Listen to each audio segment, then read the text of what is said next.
Assalamualaikum warahmatullahi taala wabarakatuh.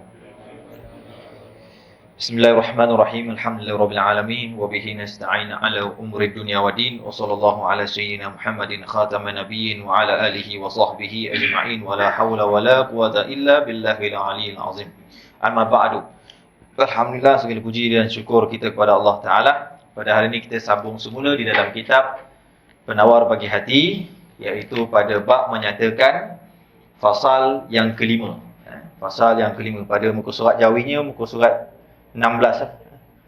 Kalau tuan-tuan punya buku tu, kitab tu berapa muka surat dia? Jadi kita akan sambung pada bab menyatakan tentang faraj. Apa itu faraj? Iaitu kemaluan lah. Iaitu bab pada penjagaan kemaluan. Jadi ini bab yang membicarakan tentang wajib untuk setiap orang-orang yang beriman itu untuk menjaga kemaluannya. Untuk menjaga kemaluannya. Dan Allah Ta'ala perintahkan untuk kepada mereka, Kul ya ayyuhalladzina amanu, wahai Nabi, katakanlah kepada orang-orang yang beriman, yaghudduna min absarihim wa yahfadhu furujahum wa yahfadhuna furujahum. Kata Allah, katakanlah kepada orang-orang yang beriman, wahai Nabi Muhammad, untuk mereka memelihara mata mereka dan juga memelihara kemaluan mereka. Jadi memelihara mata dan juga memelihara kemaluan ni Allah Ta'ala menggandingkannya. Allah Ta'ala menggandingkannya oleh kerana ianya terkait, tuan-tuan dan perempuan. Kerana orang yang tak jaga mata, maka tidak akan menjaga kemaluannya. Nanti kita akan sebut dalam kitab. Jadi kita tengok dalam kitab, qala musannifu rahimahumullah wa nafa'ana bi'ulumihi fi daraini amin. Kata Syekh Abdul Qadir Al-Mandili, ketahui olehmu bahawasanya Allah Ta'ala menjadikan ia bagi engkau akan faraj kerana kegunaan yang bangsa akhirat. Jadi Syekh nak terang kepada kita bahawasanya Allah Ta'ala jadikan kemaluan kita ni untuk kegunaan bangsa akhirat.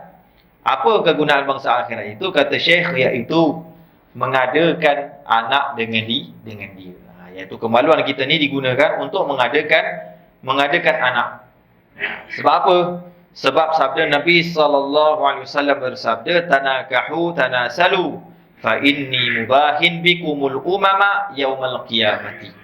Nabi SAW bersabda, kata Nabi SAW, berkahwinlah oleh kamu, nescaya kamu mendapat anak-anak. Jadi kita ni nak kahwin atas dasar apa? Untuk mendapat anak-anak. Sebab apa Nabi SAW suruh kahwin? Kata Nabi SAW, fa inni mubahin bikum. Sebab aku, kata Nabi SAW, bermegah-megah. Iaitu Nabi berbangga kepada umat-umatnya yang bernikah. Laki-laki, yang perempuan dengan lelaki itu bernikah. Untuk apa kata Nabi SAW? Kata Nabi SAW, sebab aku berbangga-bangga bahawasanya kata akan segala umat pada hari kiamat. Dan kata Nabi SAW, aku berbangga, artinya Nabi SAW berbangga sebab umat Nabi SAW nanti ramai. Sebab umat Nabi SAW ramai. Sebab tu Nabi SAW itu suruh nikah. Jadi orang-orang yang mampu bernikah itu melengkapkan pada nafkah zahir dan juga batin dia, mencukupi syarat sebagaimana dalam hadis Nabi SAW mengatakan, man istata'a minkum ba'ah falyatazawwaju. Kata Nabi SAW, siapa yang di kalangan kalian mampu untuk bernikah, maka ba'ah artinya maksud itu nafkah zahir dan juga batin. Maka falyatazawwaju, maka menikahlah. Nampak tak? Bahkan kata para ulama, nikah tu ada 5 hukum dia. Yang pertama, wajib nikah. Siapa? Iaitu orang man khafa alaihi zina, orang yang takut untuk melakukan zina. Jadi wajib baginya untuk bernikah. Kalau tak bernikah, ustaz, berdosa.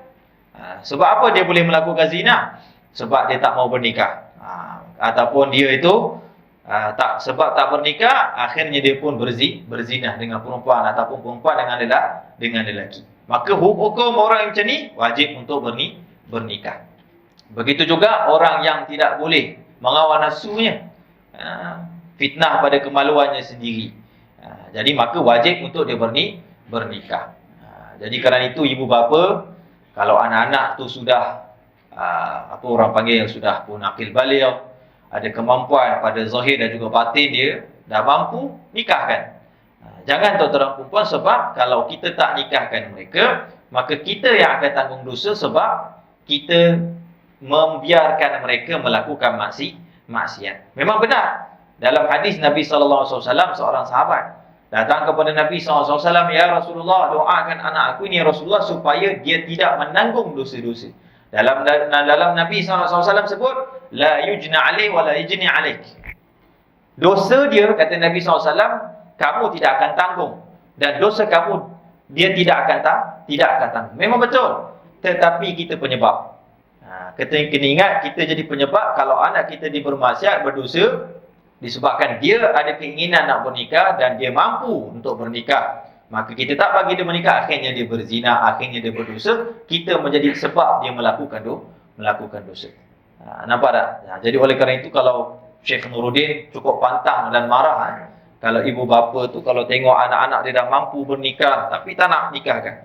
Ada setengah ibu bapa sebab sayang dan takut rindu anak dia ni, kalau bernikah dah tak tengok dia. Maka dia biar kalau anak dia tu bujang. Ada yang dah 30-an, ada yang 40-an, ada jenis macam ni tuan-tuan perempuan. Ni kasihanlah. Zalim lah sebenarnya. Jadi oleh kerana itu, sebagai orang ibu bapa, bila anak-anak yang dah mampu untuk bernikah, maka nikahkan. Nampak tak? Sebab itu kata Nabi SAW, nikah tu min sunnati. An-nikah min sunnati. Nikah tu adalah jalanku, sunnahku. Faman raghiba anha falaysa minni. Kata Nabi SAW, siapa yang benci kepada pernikahan, maka dia bukan di kalangan aku. Artinya Nabi SAW ni, dia tidak mengikuti sunnah Nabi ataupun jalan Nabi Muhammad SAW. Maka hukum pertama, nikah wajib. Bagi siapa? Siapa orang yang takut pada dirinya fitnah. Itu nampak. Yang kedua, sunnah nikah. Siapa sunnah nikah ni? Iaitu orang yang mampu bernikah. Orang yang mampu bernikah, zahir dan juga batin dia, nampak tak? Tetapi dia tidak takut fitnah sebab dia boleh mengawal lagi nafsu dia. Dia tak takut untuk berzina sebab dia memang tak ada perasaan nak berzina. Cuma dia disunatkan untuk apa? Untuk mendapatkan zuriat. Nampak tak? Untuk mendapatkan zuriat. Sunnah Nabi SAW. Jadi itu yang dikatakan hukum yang kedua. Hukum yang ketiga, harus nikah. Siapa? Siapa saja. Jadi kalau lelaki yang mampu untuk bernikah, silakan, tidak ada masalah. Dan tidak berharap untuk mendapat anak, maka harus nak bernikah. Tapi dia tak berharap untuk dapat anak, tak ada masalah, nikah harus. Yang keempat, makruh bernikah. Bila jadi makruh bernikah? Iaitu seorang yang mana mereka itu tak yakin. Bila bernikah ni, boleh tak bagi nafkah ataupun tak boleh. Dia tak yakin lagi. Maka kata ulama, makruh dia nikah. Makruh bagi dia bernikah. Nampak tak?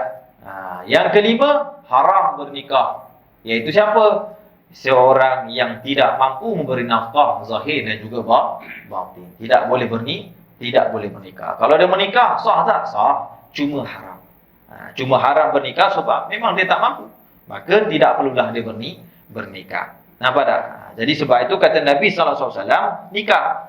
Kata Nabi SAW, kenapa faedah bangsa akhiratnya? Ialah untuk mendapatkan anak. Itu kata Nabi SAW. Jadi Nabi SAW itu akan berbangga-bangga. Bila umatnya semakin banyak, maka Nabi SAW akan berbangga-bangga. Nampak? Dan kemudian sabda lagi Nabi SAW. Dan sabda Nabi SAW, "Idza mata ibnu Adam inqata'a amaluhu illa min thalathin. Sadaqatin jariyatin wa ilmin yantafi'u bihi wa waladin salihin yad'u lahu." Artinya, apabila mati manusia nescaya putus oleh amalannya melainkan daripada tiga perkara. Yang pertama adalah wakaf. Dan yang kedua adalah ilmu yang bermanfaat dengan dia. Artinya dia ada ilmu, dia mengajarkan ilmu. Walaupun dia mati, bersambunglah ilmunya tersebut. Ada juga terjemahan yang paling baik adalah sadaqatul jariyah kan. Sadaqatul jariyah. Kalau itu terjemahannya sebenarnya yang terjemahannya paling baik adalah sedekah yang mengalir. Jadi Syekh ni disebut wakaf juga, artinya wakaf ni sedekah juga. Wakaf ni sedekah juga, cuma dia Kalau ulama dalam kitab fiqh dia bezakan bab sedekah, bab wakaf. Bab wakaf, bab sedekah. Nampak tak? Jadi ada berbeza hukum dia kat situ. Cuma Syekh letak wakaf di situ supaya beritabihat bahawasanya wakaf ni benda yang penting sahaja. Tapi terjemahan yang sebenar kalau ikut betul-betul, terjemahan yang sebenar itu adalah sedekah jariah. Artinya kita ada duit, kita melaburkan. Dan sedekah jariah termasuklah wakaf, termasuklah apa-apa segala. Jadi Syekh ni dia nak ringkaskan untuk kita ni faham. Nampak itu yang dikatakan. Jadi yang ketiga kata Nabi sallallahu alaihi wasallam wa waladin salihin yad'u lahu. Anak yang soleh mendoakan. Jadi yang ketiga anak yang beriman, yang soleh itu beriman, yang mendoakan baginya. Nampak tak? Jadi bila kita ada anak, bila kita kahwin, kita ada anak. Jadi manfaat dia lebih besar dengan orang yang tak berkahwin. Sebab itu dalam satu asar sahabat Nabi sallallahu alaihi wasallam mengatakan solat 2 rakaat dengan orang yang berkahwin dan juga dengan orang tidak berkahwin lebih afdal. Lebih afdal solat orang-orang yang berkahwin. Nampak tak? Jadi oleh kerana itu kalau orang yang berkahwin kata guru kami, kalau dia berkahwin dia dapat 2 pahala. Nampak 2 pahala. Kalau dia tak berkahwin dapat 1 pahala. Jadi kalau orang berkahwin dapat 2 pahala. Pertama kalau dia menuntut ilmu tu, yang pertama dia dapat pahala sebab dia menuntut ilmu untuk diri dia. Yang kedua kalau dia menuntut ilmu dia dapat pahala sebab nak mengajar kepada anak bini dia.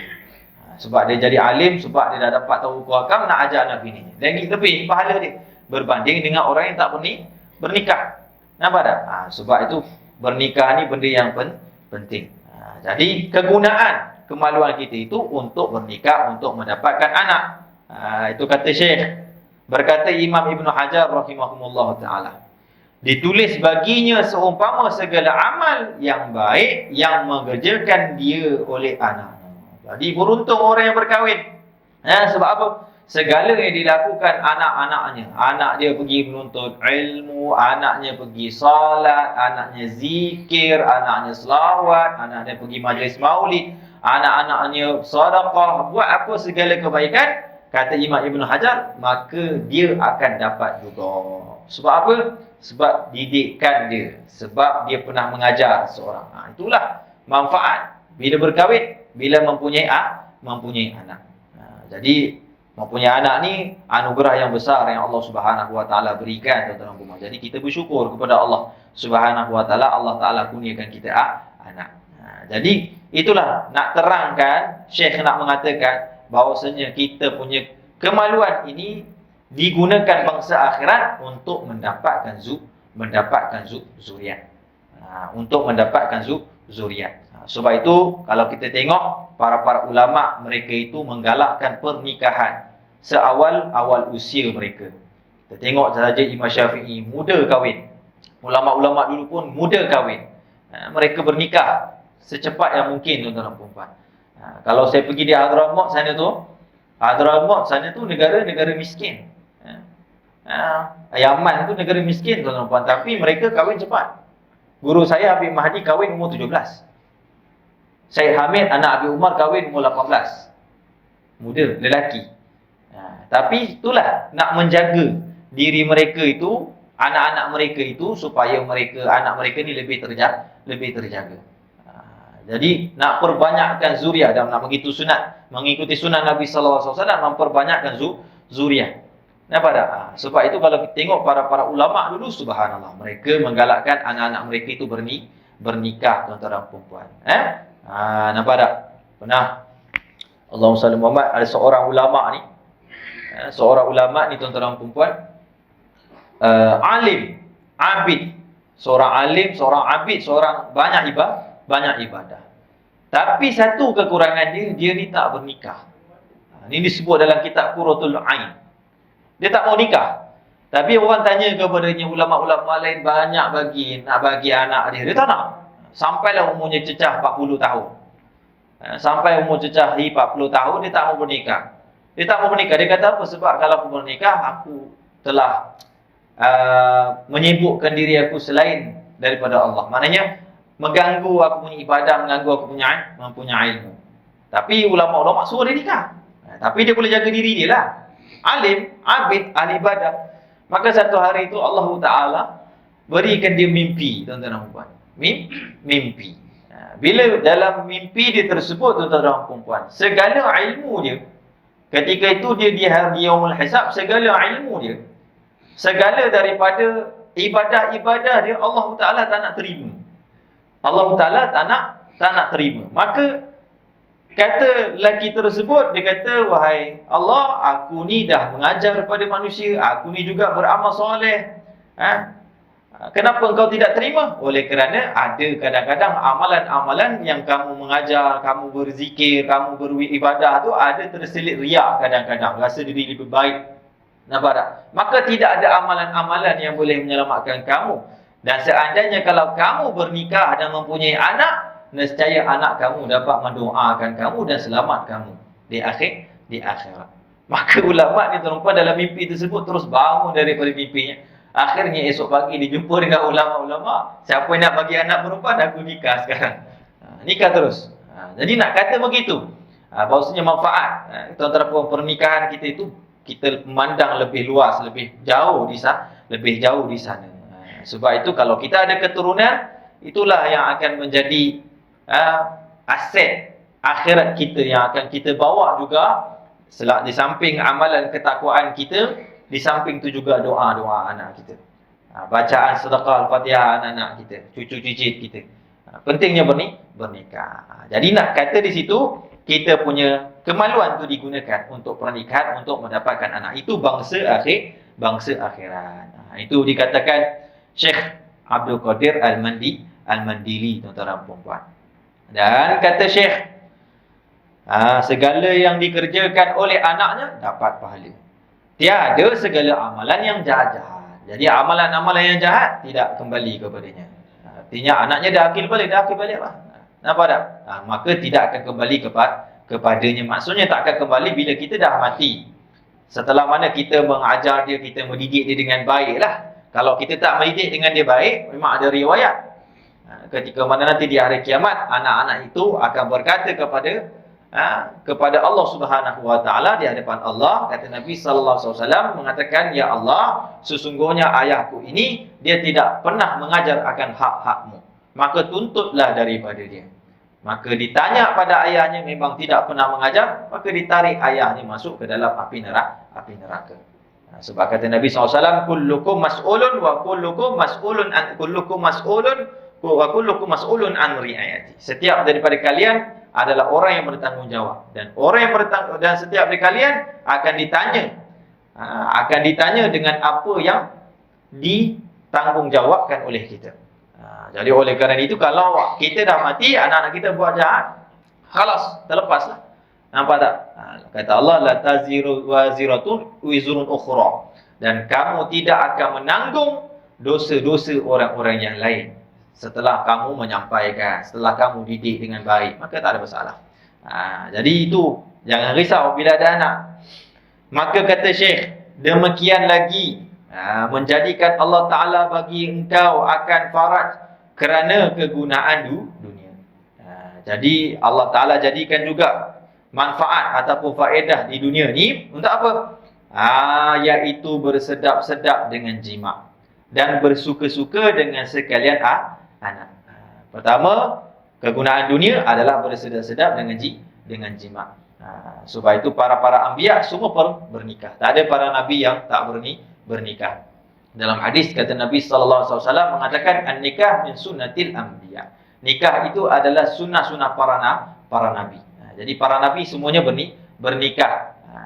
Nabi Isa, macam Ustaz Nabi Isa alaihi salatu wassalam. Jadi ulama membahas, adakah Nabi Isa akan bernikah nanti?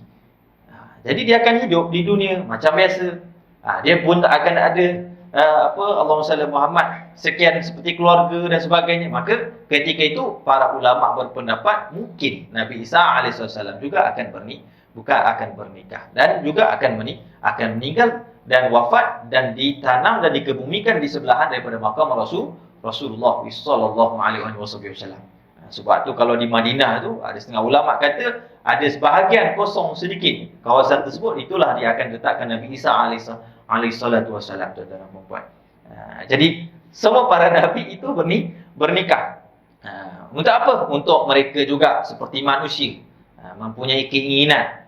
Sebab itu Nabi sallallahu alaihi wasallam khususnya para nabi mereka boleh bernikah lebih daripada 4. Berbeza dengan kita hanya diberikan kepada 4 saja, tak lebih daripada 4. Nampak tak? Ataupun para nabi, maka mereka diberi khususiah lebih daripada 4. Sehingga disebut dalam kitab Tanbihul Muqtarin, Al-Imam Asy'arani menyatakan bahawasanya para anbiya, di antaranya Nabi Sulaiman alaihissalam, di antara nabi yang paling banyak bernikah.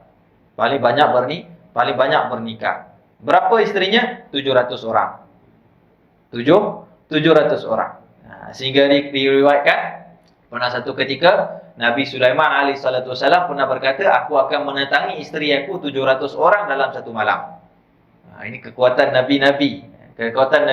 Sehingga kekuatan nabi tak sama dengan kekuatan manusia biasa.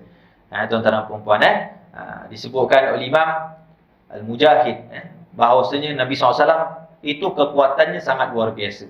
Dikatakan Nabi SAW mempunyai kekuatan seperti 40 lelaki ahli syurga pada kekuatan makan dan minum dan jima. Dan satu kekuatan ahli syurga bersamaan seperti 100 orang lelaki ahli dunia. Maknanya Nabi SAW 40 kali 100, 4,000 kekuatan seperti lelaki biasa. 4,000 kekuatan Nabi Muhammad sallallahu alaihi wasallam. Jadi nabi-nabi dulu pun mempunyai kekuatan seperti itu juga, cuma katakan para ulama Nabi SAW itu lebih kuat sebenarnya. Jadi kegunaan kita punya kemaluan itu untuk apa, kata Syekh? Iaitu bersedap-sedap dengan jima yang halal dan bersuka-suka dengan sekalian anak. Bila kita punya kemaluan itu digunakan untuk mendapatkan anak dan seronok dapat daripada anak-anak kita ni.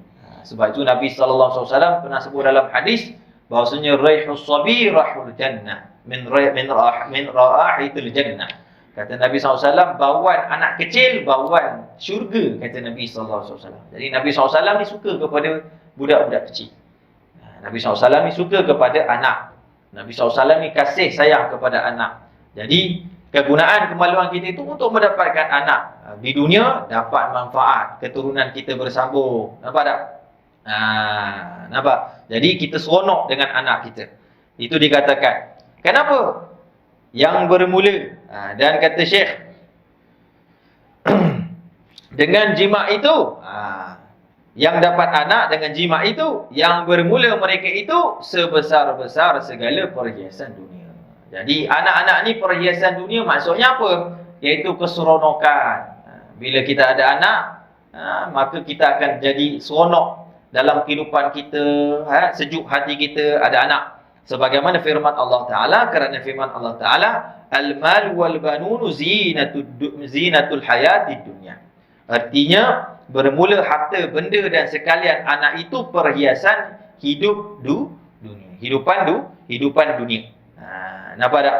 Jadi anak-anak kita ni merupakan daripada hiasan yang Allah Ta'ala berikan. Jadi seronok. Jadi itulah dikatakan manfaat. Bahawasanya kemaluan kita itu digunakan untuk mendapat anak. Artinya manfaat pada akhirat kita. Dan juga firman Allah Ta'ala, Zuyina linnas hubu syahwati minan nisa' wal banin. Dihiasi bagi manusia akan kasih, akan segala keinginan daripada perempuan. Jadi sebab tu dalam dunia ni, di antaranya benda nikmat, iaitu pernikahan. Benda nikmat yang Allah Ta'ala berikan, pernikahan yang halal. Kerana apa? Memang manusia itu dihiaskan untuk keinginan dia kepada pasangan. Bagi orang perempuan, ingin kepada lelaki, lelaki ingin kepada orang perempuan. Kalau orang hidup kaya raya, jutawan macam mana pun, tapi kalau tak ada isteri, tak ada orang yang mencintainya, tidak ada makna kehidupan dia. Orang Arab kata miskin. Miskin orang Arab kata. Nampak? Dan begitu juga kalau orang ada isteri tetapi tidak ada anak, juga kurang kebahagiaannya lah. Sesetengah kepada orang. Ada orang boleh berbahagia, ada orang tidak boleh berbahagia. Jadi nak kata keinginan manusia itu memang cenderung kepada wanita-wanita. Artinya orang lelaki dan juga orang perempuan cenderung kepada orang lelaki. Dan juga anak-anak. Nampak tak? Itu yang dikatakan. Dan kata Syekh, bermula mensyukurkan ini anggota, iaitu anggota faraj, ini kemaluan ini. Maksud bersyukur maknanya kita menggunakan nikmat itu dengan tempat yang benar. Itu yang maksud bersyukur. Caranya apa? Memelihara daripada yang diharamkan. Iaitu memelihara kemaluan ni yang diharamkan oleh syarak, diharamkan oleh Allah dan juga Rasul. Seperti apa? Seperti zina. Apa itu zina? Iaitu seorang yang bersetubuh dengan bukan yang halal baginya untuk dia bersetubuh dengannya. Sama ada perempuan dengan lelaki, ataupun lelaki dengan lelaki, ataupun lelaki dengan binatang, ataupun perempuan dengan binatang. Ianya juga dipanggil zina. Nampak tak? Seperti zina dan liwat, mendatangi daripada dubur dan sebagainya. Jadi cara kita mensyukurkan untuk anggota ini adalah menjaga diri kita daripada berlaku zina dan juga liwat. Jadi oleh kerana itu, tuan-tuan dan puan, liwat ni ianya daripada amalan-amalan syaitan, iblis dan sebagainya. Maka dia ini juga melakukan liwat. Nampak tak? Sebab tu ada satu riwayat Nabi SAW itu menegak orang yang tidur dalam keadaan dia itu menyiring. Artinya dalam keadaan badannya itu menerap ke belakang. Apa tu orang panggil? Terbaring ke belakang. Maka Nabi SAW teguh. Nabi SAW kata, siapa yang nampak orang yang tidur dalam keadaan macam tu, maka tegahnya. Kerana ada riwayat mengatakan iblis dan juga syaitan suka kepada orang-orang yang dalam keadaan tidur dalam meniarap. Kerana ia akan datang mendatangi kepada dubur orang tersebut. Ini iblis dan juga syaitan. Amalan iblis dan juga syaitan. Dan kaum yang pertama sekali melakukan liwat itu adalah kaum Nabi Lut alaihissalam. Itu Allah Ta'ala sebut dalam Al-Quran, tuan-tuan dan puan. Mereka ni, kata Allah, innakum la ta'tuna rijal syahwatan min duni nisa. Kalian ni mendatangi keinginan syahwat kalian itu kepada lelaki tanpa kalian menginginkan perempuan. Allah Ta'ala marah. Bal antum kaum musrifun. Bahkan kalian ni pula kafir. Jadi mereka ni adalah golongan umat yang dicipta oleh Allah pertama kali yang melakukan perbuatan liwat di kalangan manusia. Jadi mereka ni datang ada lelaki, sehingga diriwayatkan Nabi Lut alaihissalam ada ramai anak-anak perempuan. Maka juga dipamerkan, diberikan. Nak diberikan, tak nak juga mereka keinginan mereka nak datang kepada kaum lelaki. Wa iyazubillah min zalik. Jangan main-main. Nampak? Liwat ni tuan-tuan dan puan, dalam hadis Nabi SAW sebutkan dalam hadis, akhwafu ma akhafa alaikum amalan kamulutin wa la'ana man fa'ala fi'lahum thalathan. Kata Nabi SAW, benda yang paling aku takut sekali yang berlaku kepada atas kalian ni fitnah, iaitu melakukan amalan kaum Nabi Lut. Dan Nabi SAW melaknat. Kata Nabi SAW, Allah laknat, aku melaknat kepada orang-orang yang melakukan perbuatan seperti perbuatan kaum Nabi Lut. Nabi ulang 3 kali. Nabi ulang 3 kali laknat. Dalam riwayat, Nabi SAW mengatakan, la'anallahu liwatiyah, la'anallahu liwatiyah, la'anallahu liwatiyah. Moga-moga Allah melaknat orang-orang yang meliwat. Moga-moga Allah melaknat orang yang meliwat. Moga Allah melaknat orang yang meliwat. Dapat laknat 3 kali daripada Allah dan juga Rasul. Wa iyazubillah min zalik, tuan-tuan dan puan. Perbuatan yang mendatangi daripada belakang ataupun liwat ni, tuan-tuan dan puan, dia perbuatan yang al-aqlu ghairu salimah. Perbuatan akal yang tidak baik, rosak, mukhtal dipanggil, pemikiran yang rosak. Yang pada hari ini LGBT dia cuba menghalalkan benda tersebut. Bagi dia itu hak kebebasan siapa-siapa pun saja. Mereka berhak hidup macam orang biasa. Sedangkan kalau kita tengok mana-mana agama, pergilah tanya agama Buddha, Kristian, Yahudi, semua daripada syariat agama mereka tersebut, mereka akan menegah perbuatan ini. Nampak tak? Sampaikan baru-baru tu dulu saya pernah tengok satu video LGBT berkumpul di Israel.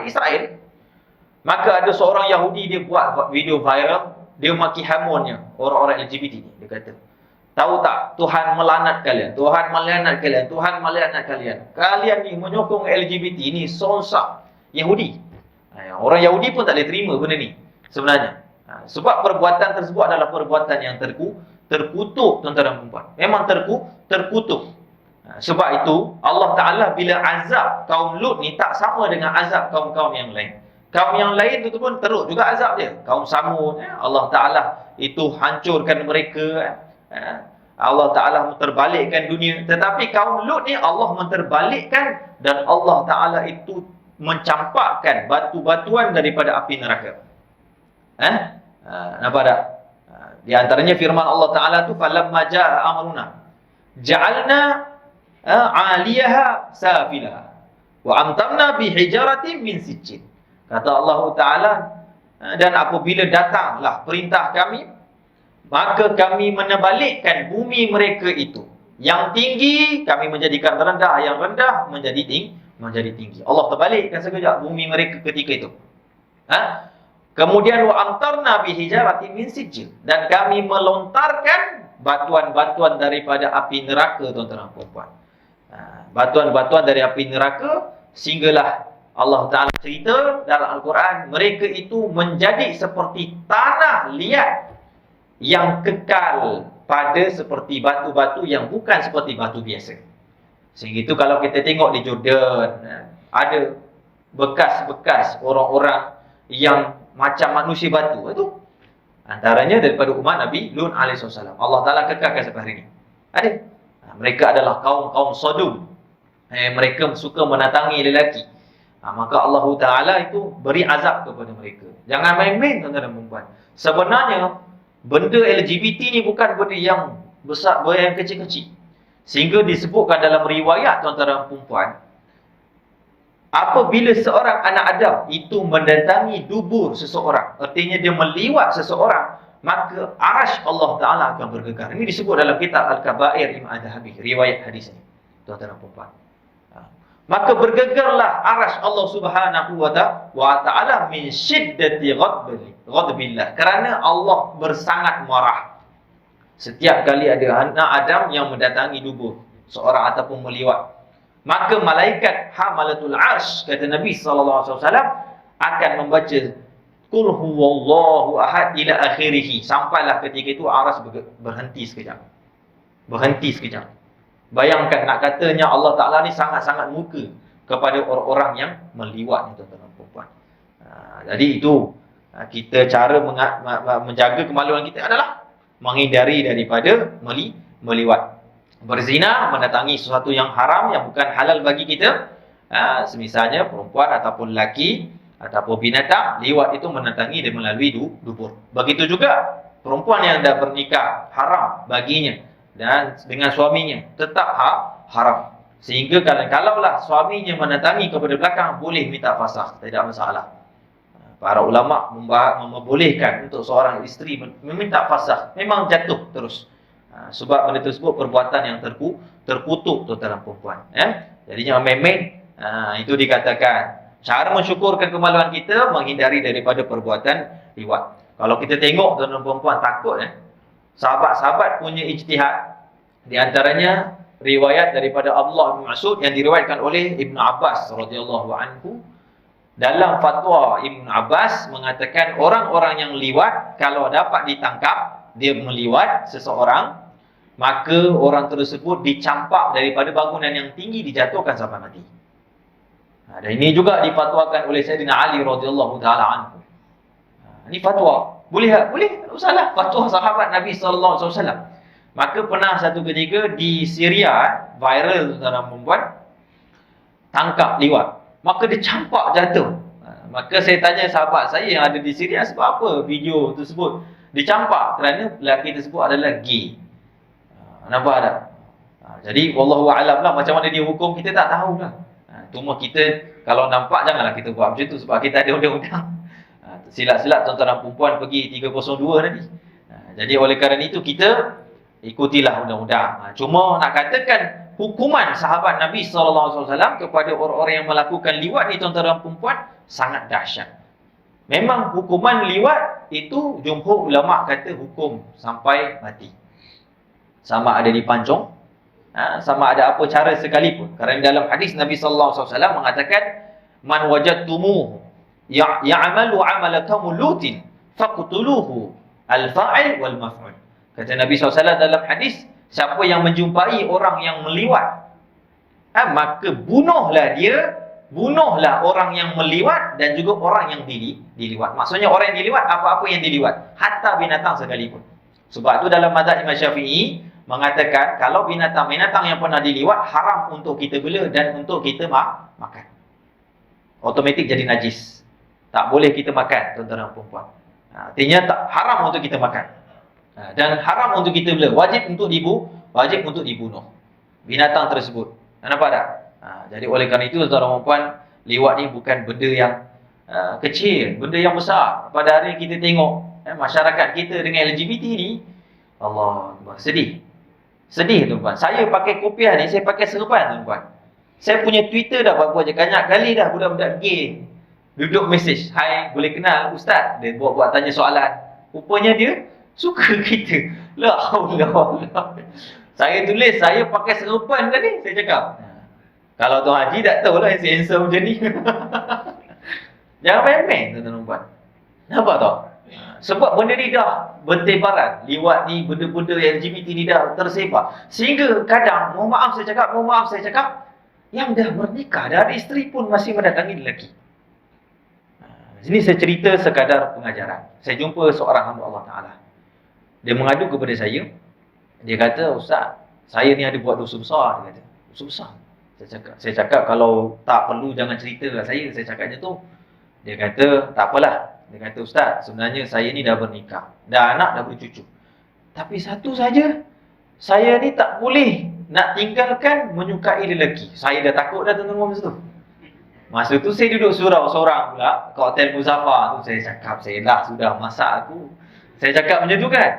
Saya pun tak apalah, dengar nasihat dia, nak dengar nasihat dia lah. Dia kata, "Saya lakukan solat, saya buat solat, saya buat macam-macam saya buat Ustaz. Tapi saya tak boleh tinggal keinginan saya. Apakah saya ni memang dikatakan tersembunyi jiwa seperti orang yang menyukai lelaki?" Dia kata, "Tidak," saya kata. Saya cakap satu saja, kena amalkan amalan-amalan yang dianjurkan oleh ulama. Nak meninggalkan masalah liwat, masalah zina ni ada amalannya. Begitu juga nanti Syekh akan sebut mengeluarkan air mani dengan tangan dan sebagainya. Itu disebutkan. Di antaranya diajar oleh guru-guru kami membaca surah Qul Huwallahu Ahad 3 kali. Qul Huwallahu Ahad 3 kali dibaca dekat air. Kemudian baca surah Inna Anzalnahu fi Lailatul Qadr sebanyak 3 kali. Kemudian baca ayat kursi 3 kali. Kemudian Al-Fatihah. Tak kisahlah Al-Fatihah sebut nak hadiah pada Rasulullah ke, tak kisah. Baca dekat air, buat minum. Itu di antara amalan tuan-tuan dan puan yang diijazahkan oleh guru-guru kami untuk meninggalkan zina, meninggalkan Allahumma salli Muhammad, onani ataupun meninggalkan liwat. Itu dianjurkan. Sehingga sebab itu para ulama ni tuan-tuan dan puan disuruh kita pergi jumpa, bawa anak-anak supaya ditahnikkan anak tersebut. Bila ditahnikkan ada bacaan-bacaannya. Nampak tak? Bila kita berniat baca Al-Fatihah, biar anak ini meneruskan solat, sentiasa berada di atas agama. Kemudian dibacakan Qul Huwallahu Ahad, diniatkan supaya imannya kukuh dengan akidah yang benar. Kemudian diniatkan baca Inna Anzalnahu fi Lailatul Qadr. Itu supaya anak ni tersebut itu terjaga daripada zina. Begitu juga ayat kursi, terjaga daripada segala maksiat. Dibaca pada seluruh tubuh badan dia tersebut. Itu berkat. Nampak tak? Jadi oleh kerana itu tuan-tuan dan puan ada amalan-amalannya, tuan-tuan dan puan yang boleh kita amalkan untuk meninggalkan. Saya yakinlah tak ada dekat dalam ni tuan-tuan dan puan. Cuma kita kena sampaikan. Sebab LGBT ni banyak sangatlah. Nampak tak? Baru-baru ni saya tengok satu terlalu kat Facebook saya, ada satu grup LGBT Rainbow. Nampak tak? Dalam dia tulis kat situ, kat bawah tu ada tulis berapa puluh ahli members, 40,000 orang. 40,000 orang peserta members of LGBT Malaysia punya. Tuan-tuan dan puan-puan, agak-agaklah tuan-tuan dan puan-puan, kalau 40,000 tu aras ni bergegar macam mana tak tahu.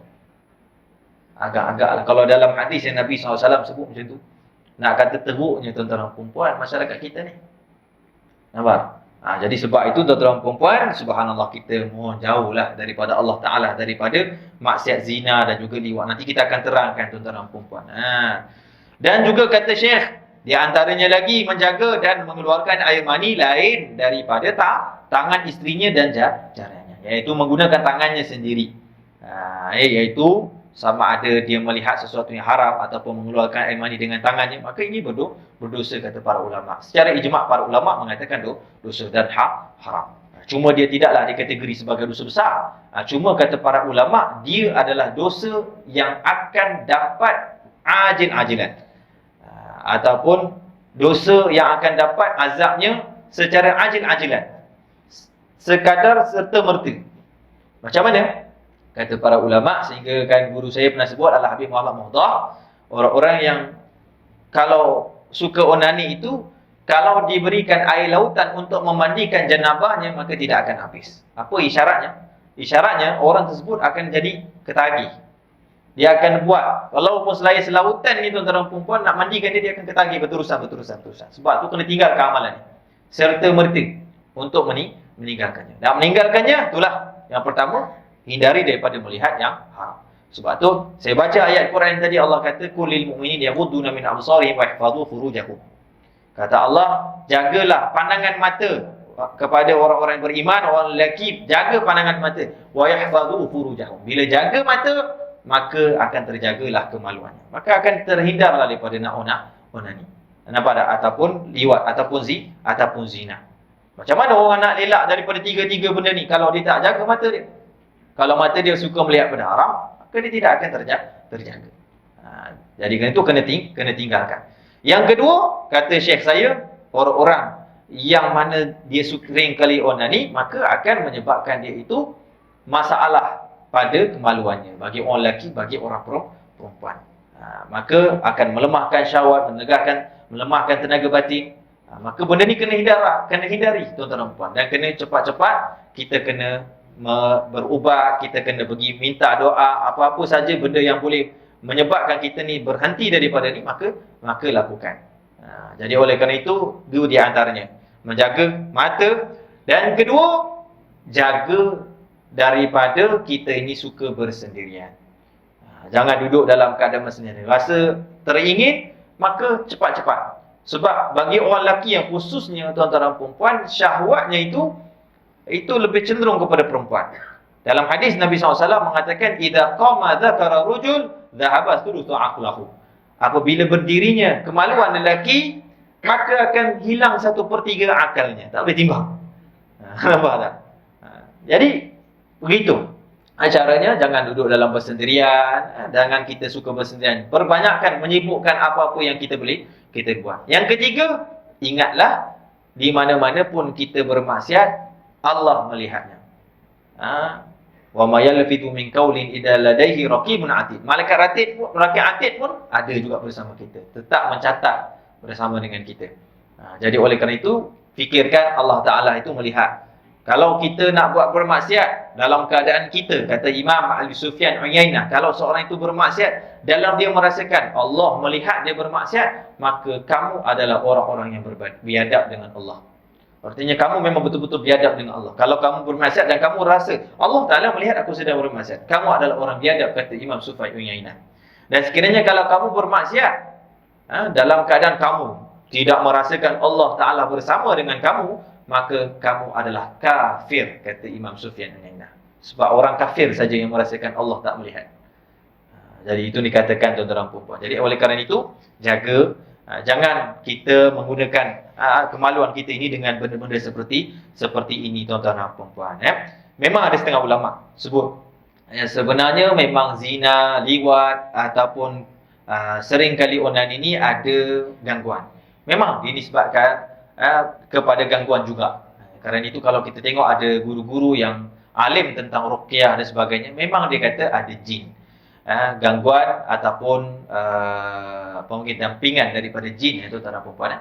Sehingga kan ulama ahlu kasyaf itu mengatakan jin-jin ataupun syaitan itu akan sentiasa menghinggap kepada tubuh badan orang-orang yang berzina dan berliwat.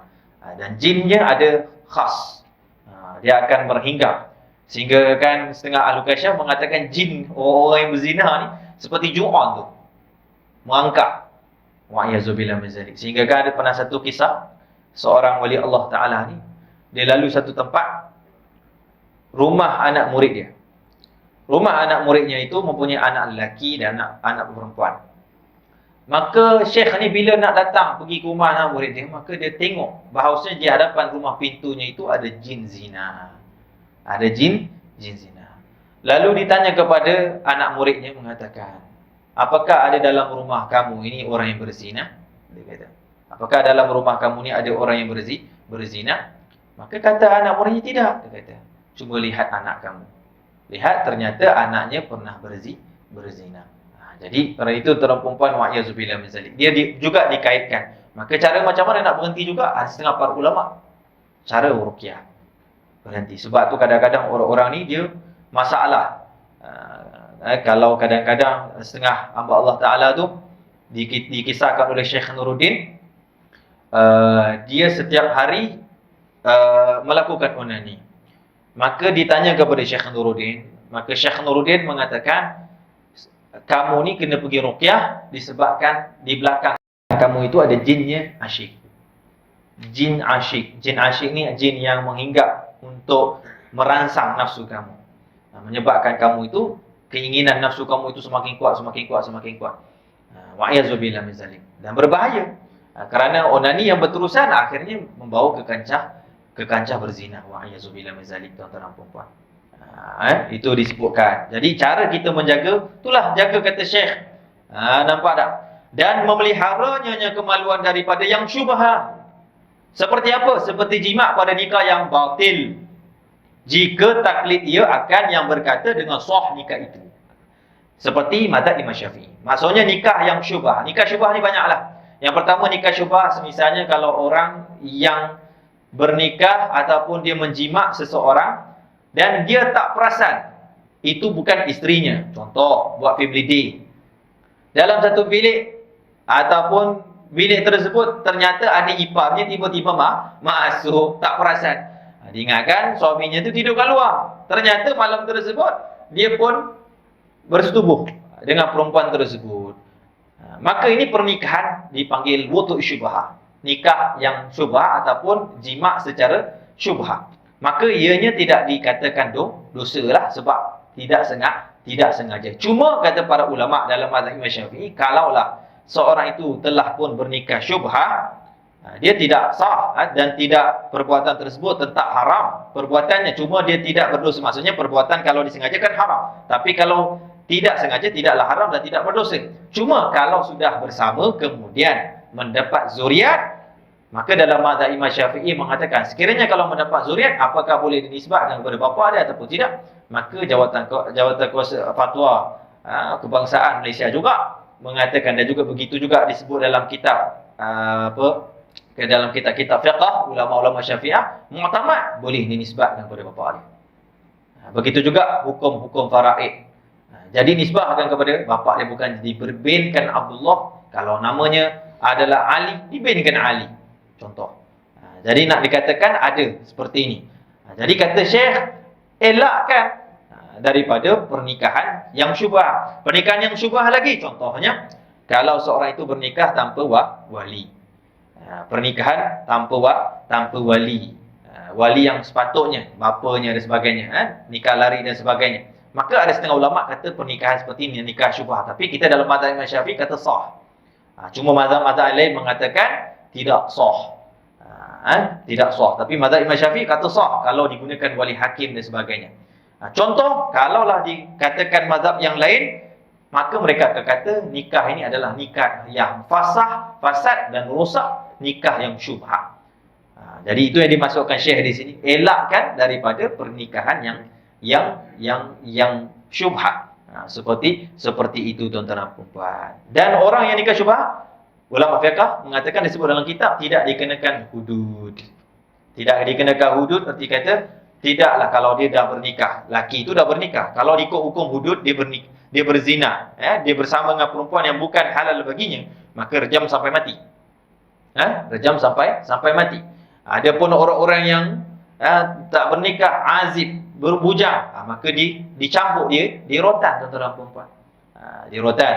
Maka kerana itu kata para ulama, nikah syubhah dia tidak termasuk daripada hal tersebut tuan-tuan perempuan. Cuma dia tidak boleh dalam keadaan sengaja lah. Nampak? Dalam keadaan sengaja. Itu kata Syekh. Itu kata Syekh. Dan kata Syekh, dan tiada nescaya adalah ia haram, bukan syubhah. Kalau dahlah sengaja, kata Syekh, maka ia adalah haram.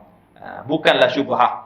Telah berfirman Allah Subhanahu wa taala pada ketika memuji akan orang yang beriman yang mendapat kemenangan, walladzina hum li furujihim hafizun. Allah Taala puji orang-orang yang mana mereka menjaga kemaluan mereka. Artinya, dan sekalian yang memelihara mereka itu akan segala faraj mereka itu, kecuali atas sekalian isteri dan sahaya mereka itu yang perempuan, maka bahawasanya mereka itu tiada dicela. Jadi orang yang mendatangi benda yang halal, isteri dan juga hamba saya boleh, tak ada masalah. Cuma zaman sekarang ni tak adalah sistem hamba. Nampak tak? Kata ulama akan kembali nanti. Sebab tu kalau kita mengaji kitab fiqh, bab hamba saya dia letak paling last sekali. Sebab dikatakan bab yang tak penting dah zaman ni. Bukan tak penting, cuma tak beberapa penting seperti misalnya bab-bab yang lain. Maka dia letak bab al-'itqu, bab kemerdekaan hamba dia letak di belakang-belakang. Cuma kata para ulama nanti akhir zaman, zaman Imam Mahdi, zaman Nabi Isa akan datang balik sistem hamba tersebut. Bila kita menawan orang-orang kafir, karbi, maka kita dapat menawan mereka boleh dijadikan hamba kepada kita tuan-tuan dan puan-puan. Jadi boleh bersama dengan mereka tuan-tuan dan puan-puan, dan disebabkan kepada bapa dan sebagainya boleh. Itu tuan-tuan dan puan-puan. Maka itu tidak dicela kata Syekh. Dan ketahuilah olehmu bahawasanya tiada sempurna memelihara faraj itu melainkan dengan memelihara mata. Sebagaimana saya sebutkan, daripada melihat perempuan yang haram yang dilihat. Jadi orang lelaki ni nak jaga kemaluan dia, jaga daripada melihat sesuatu yang diharamkan, iaitu perempuan yang ajnabiyah. Nampak tak? Sebab tu amalan bagi orang lelaki yang paling baik adalah menjaga matanya. Nampak tak? Jadi oleh kerana itu jaga daripada melihat sesuatu yang haram, semisalnya perempuan ajnabiyah. Dan memelihara hati dari memikirkan rupa elok yang elok. Memikir dan jaga hati kita daripada kita memikirkan rupa-rupa yang elok. Supaya kita ini menjaga kemaluan kita. Ada setengah orang kadang-kadang dia menggambarkan dalam hatinya. Sebab itu kadang-kadang dia boleh bernaik syahwat tuan-tuan dan puan-puan. Jadi sebab itu kita kena jaga dua benda ini yang kata Syekh tersebut. Dan memelihara perut daripada makanan yang syubhat. Dan daripada bersangatan kenyang. Kerana yang demikian itu menyeru kepada zina, yang adalah sebesar-besar segala dosa besar dengan ijma' ulama. Jadi kita kena jaga makan dan juga minum, jangan makan benda syubhat. Itu juga mencenderungkan kemaluan kita ni untuk melakukan dosa. Dan zina itu kata Syekh, ia merupakan adalah sebesar-besar segala dosa yang besar dengan secara ijma' ulama. Zina ni merupakan dosa yang besar setelah daripada membunuh dan juga syirik kepada Allah. Dan itu dalam satu hadis Nabi sallallahu alaihi wasallam mengatakan, ma min dzambin ba'da syirk a'zam 'indallahi min nutfatin wada'aha rujul ma la ya'mal fil farji ma la yahil lahu. Kata Nabi SAW dalam sabdanya, tidak ada dosa yang paling besar setelah daripada syirik di sisi Allah Ta'ala, daripada dosa seorang lelaki menitiskan air maninya ke dalam faraj wanita yang tidak halal baginya, kata Nabi sallallahu alaihi wasallam. Wa'alaikumsalam. Jangan main-main tuan-tuan. Nampak tak? Jadi kalau itu kena jaga tuan-tuan dan puan-puan, jangan kita menghampiri kepada zina. Nampak tak? Sebab itu kalau kita tengok Allah Ta'ala ni tuan-tuan dan puan-puan mencela orang-orang yang berzina ni sangat-sangat dahsyat. Sangat-sangat dahsyat. Sehingga dalam hadis Nabi SAW mengatakan tuan-tuan dan puan-puan, dalam hadis tentang orang yang berlaku berzina ni, nak katakan nanti di akhirat esok mereka akan diazab dengan azab yang sangat dahsyat. Dalam satu riwayat Nabi SAW sebut bahawasanya di dalam api neraka Jahannam itu adanya seksaan yang berupa ular yang besar seperti tengkuknya besar unta, dan akan menyengat litariki solah kepada orang-orang yang meninggalkan solat. Dan sekali disengat, dipatok, kata Nabi sallallahu alaihi wasallam, maka akan membuatkan orang tersebut rasa bisanya selama 70 tahun. Hadis. Itu dalam perempuan. Dan kata Nabi SAW, dan di dalam neraka Jahannam itu pula, kata Nabi SAW, itu mempunyai daripada tempat yang dinamakan Jubbul Huzun. Itulah lubang kesedihan. Lubang kesedihan, kata Nabi SAW. Di dalam lubang tersebut, kata Nabi SAW, mempunyai ular yang begitu banyak dan juga kalajengking yang begitu banyak. Dan kemudian akan disengatlah orang-orang yang berada di dalam tersebut, iaitu penzina yang akan duduk di dalam Jubbul Huzun tersebut, kata Nabi SAW. Dan sekiranya kalau disengat dan dipatok, maka akan terasa selama 1000 tahun sakitnya. Sekali saja, kata Nabi SAW. Kata Nabi SAW dalam riwayat, seekor ular itu sebesar tengkuk unta, dan seekor daripada kalajengking tersebut sebesar seperti bawal, seperti seekor bawal, kata Nabi sallallahu alaihi wasallam. Nak katakan teruknya tuan-tuan dan puan apabila seorang itu berzina. Wa a'yazubillah min zalik. Nampak? Sebab itu dalam hadis kata Nabi sallallahu alaihi wasallam mengatakan, orang-orang yang berzina itu apabila berzina dia akan peroleh 6 perkara. 3 perkara di dunia, 3 perkara di akhirat. Yang pertama, kata Nabi sallallahu alaihi wasallam, Allah Taala itu akan menghilangkan wajah air mukanya seorang yang beriman. Tak ada seri. Orang yang berzina wajahnya tidak ada seri. Itu yang pertama. Yang kedua, iaitu kata Nabi sallallahu alaihi wasallam, Allah Taala akan mengurangkan rezekinya. Jadi rezeki jadi susah. Orang yang kuat berzina, maka rezekinya akan jadi susah, sempit, macam-macam lah. Nampak tak? Dan yang ketiga, kata Nabi SAW, di dunia lagi orang tersebut akan hilang berkat umurnya. Artinya qasrul umri, iaitunya orang ni pendek umur, cepat mati. Sebab itu kita tengok perzinaan. Banyak orang yang sentiasa berzina, tuan-tuan dan puan, tak lama. Kalau sentiasa berzina tanpa bertaubat, tak lama. Sama ada dia kena penyakit AIDS ataupun HIV. Nabi SAW dah sebut, tuan-tuan dan puan, akan datang zaman. Kata Nabi SAW, satu wabak, satu penyakit yang berjangkit yang tidak ada pada zaman kalian, kata Nabi SAW. Diisyaratkan oleh ulama, maksud daripada hadis tersebut penyakit AIDS dan HIV. Zaman Rasulullah SAW tak ada. Pada hari ini tersebar begitu banyak. Nampak tak? Sampai kerajaan kita terpaksa buat nak kahwin mesti test positif HIV ataupun tidak. Terpaksa. Sebab apa? Banyak kes-kes HIV dan sebagainya. Sebab apa? Penzinaan yang terlalu banyak. Maka kematian, kata Nabi SAW, itu akan cepat menuju kepada orang tersebut. Sehingga dalam hadis yang lain, kata Nabi SAW, Allah Ta'ala akan mencabut seorang yang usia muda apabila maksiatnya berlebihan daripada pahalanya. Atau kama qala Rasulullah. Rasulullah SAW kata Allah Ta'ala akan cabut, mematikan orang yang dalam keadaan waktu muda apabila maksiatnya berlebihan. Nampak tak? Ini kita tengok. Zina ni tuan-tuan dan puan jadi macam biasa saja. Mohon maaf saya tengok Facebook kadang-kadang, wa'yazubillah, makcik-makcik, pakcik-pakcik kadang-kadang duk komen yang berbau seksual. Nampak tak? Benda tu dah jadi macam biasa. Berjenaka dengan benda-benda seperti ini, tuan-tuan dan puan. Tak sepatutnya, tuan-tuan dan puan, seorang perempuan komen salah satu benda keaiban yang kata sesuatu yang berkaitan dengan lelaki yang terkadang. Benda tersebut kita tengok. Tanpa segan dan malu kita tengok kadang-kadang.